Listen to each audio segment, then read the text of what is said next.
چلتا رہا. اب میں تھوڑی سی گنتی آپ کو گنا دوں تو آپ کو پتہ چلے گا حضور صلی اللہ علیہ وسلم نے جس خلافت کی بشارت اپنی زندگی میں عطا فرمائی تھی اس خلافت میں کون کون آتا ہے, اس خلافت میں کون کون آتا ہے اور کس کو ہم خلیفہ برحق کہہ سکتے ہیں.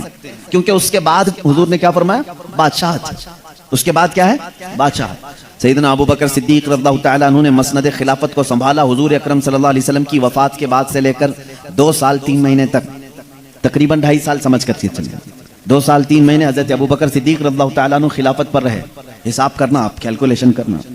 اس کے بعد 2.5 سال کے بعد حضرت عمر فاروق رضی اللہ تعالیٰ عنہ مسند خلافت پر جلوہ افروز ہوئے اور 10 سال تک چلایا. 10 سال تک اس نظام میں بہت تقویت آئی, کئی ممالک نئے فتح ہو کر کے دائرہ اسلام میں آئے. حضرت عمر فاروق رضی اللہ تعالیٰ عنہ کے 10 سال کے بعد اب ٹوٹل کتنے ہوئے, تقریباً 12.5.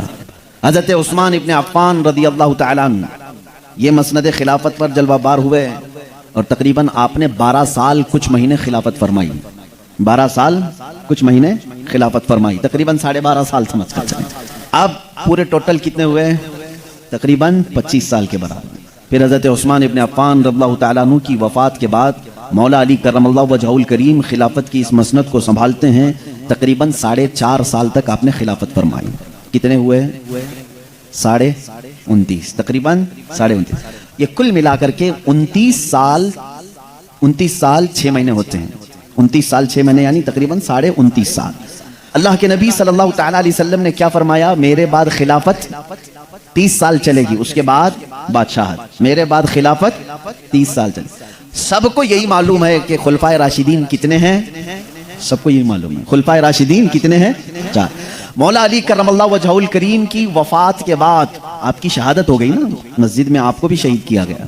مولا علی کرم اللہ وجہہ الکریم کے بعد اب خلافت کا مسئلہ گرم ہو گیا کہ کون خلیفہ بنے گا.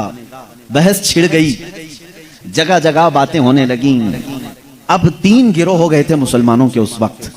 بعض لوگ حضرت عبداللہ بن زبیر رضی اللہ تعالیٰ عنہ جو مکہ میں تھے ان کو کہتے کہ آپ خلافت کا اعلان کر دیں, لیکن جو مدینے والے تھے اور کوفہ والے تھے انہوں نے حضرت امام حسن مجتبی رضی اللہ تعالیٰ عنہ کو اصرار کیا کہ آپ خلیفہ بنیں. اور ملک شام میں دمشق میں حضرت امیر معاویہ رضی اللہ تعالیٰ عنہ کو خلیفہ بنانے کی بات چل رہی تھی. 3 جگہ سے 3 آوازیں تھیں. لیکن میرے عزیزو, حضرت عبداللہ بن زبیر رضی اللہ تعالیٰ عنہ نے اعلان نہیں فرمایا. چند لوگ تھے مکہ مکرمہ میں, ان کے حضرت امیر معاویہ نے اعلان کر دیا, لیکن ساتھ ہی مدینے والے اور کوفہ والے سبوں نے حضرت امام حسن رضی اللہ تعالیٰ عنہ کو خلیفہ مان لیا. کس کے بعد, حضرت علی کے بعد. حضرت علی رضی اللہ تعالیٰ عنہ کے بعد خلیفہ مان لیا. لیکن یہ پہلا اتفاق تھا اسلام میں کہ بیک وقت 2 جگہ سے اعلان ہو گیا, ایک دمشق میں ملک شام میں اور ایک کوفہ میں امام حسن رضی اللہ تعالیٰ عنہ. امت بٹ نہ جائے 2 خلیفاؤں کے بیچ میں. اب تک کیا تھا, چاروں خلفاء کے ایک آواز کے بعد پھر کوئی دوسرا خلیفہ آواز نہیں اٹھایا, کبھی نہیں ہوا. حضرت ابو بکر صدیق رضی اللہ تعالیٰ عنہ کو کل اتفاق سے سارے لوگوں نے بیعت کی اور خلیفہ تسلیم کیا.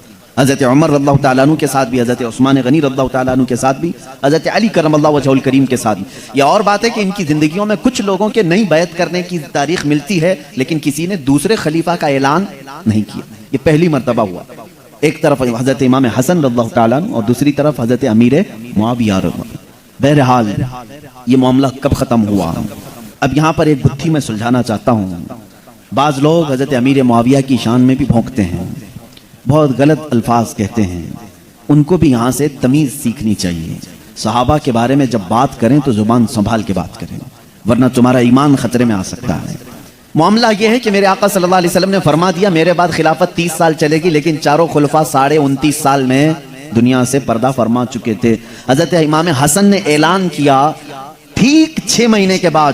حضرت امام حسن رضی اللہ تعالیٰ ٹھیک 6 مہینے کے بعد خود ملک شام گئے, دمشق گئے اور اپنی خلافت سے دستبرداری کا اظہار کیا کہ میں خلافت نہیں چاہتا, میں بھی امیر معاویہ کو خلیفہ تسلیم کرتا ہوں. دونوں کے درمیان کچھ ایگریمنٹ ہوئے.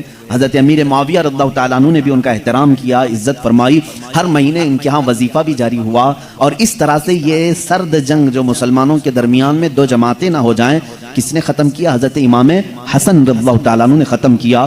بچپن میں میرے آقا صلی اللہ علیہ وسلم نے ان کو دیکھ کر کے ایک بار فرمایا تھا میرا یہ بیٹا مسلمانوں کی دو بڑی جماعتوں میں صلح کرائے گا۔ حضرت امام حسن رضی اللہ تعالیٰ عنہ نے وہ صلح فرمائی اور اپنی خلافت سے دستبرداری کا اظہار کیا، اور کس کے حق میں خلافت چلی گئی؟ سب کو سمجھ میں آ رہی بات؟ میں سادے انداز میں سمجھانا چاہ رہا ہوں۔ حضرت امیر معاویہ رضی اللہ تعالیٰ عنہ پھر خلافت کا اعلان فرمائے، تقریباً سارے مسلمانوں نے ان کو خلیفہ تسلیم کیا، اور وہ 20 سال تک خلیفہ تھے۔ کتنے سال؟ بہت لمبے عرصے تک وہ خلیفہ رہے، 20 سال تک وہ رہے۔ اس سے پہلے بھی تقریباً 12 سال سے وہ گورنر بھی تھے۔ بڑی لمبی عمر انہوں نے اس چیز میں بتائی۔ اب مسئلہ یہاں پر یہ آتا ہے، میرے آقا صلی اللہ تعالیٰ علیہ وسلم کے فرمان کے مطابق میرے بعد خلفائے راشدین جو کہلائے جائیں گے ان کا زمانہ 30 سال کا ہوگا۔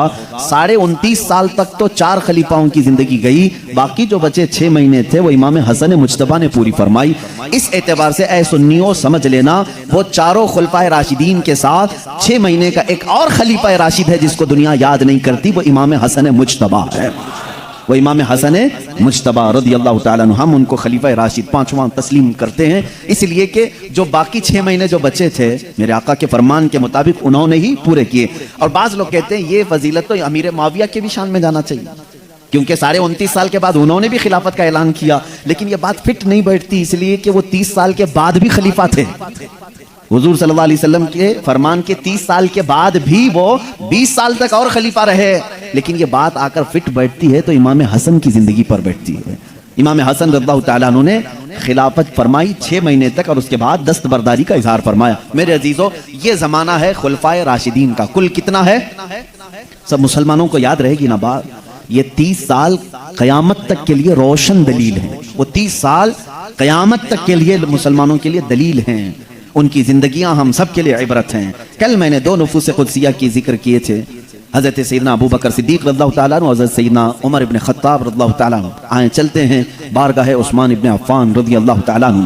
یہ وہ خلیفہ راشد ہیں کہ آپ خود اپنے طور پر اعلان فرماتے تھے کہ اے مدینے والوں، اسلام میں آنے والوں میں 4تھے نمبر پر میں اسلام قبول کر چکا تھا، یعنی سب سے پہلے جو لوگ اسلام لائے تھے اس وقت 4تھے نمبر پر حضرت عثمان غنی اسلام قبول کر چکے تھے۔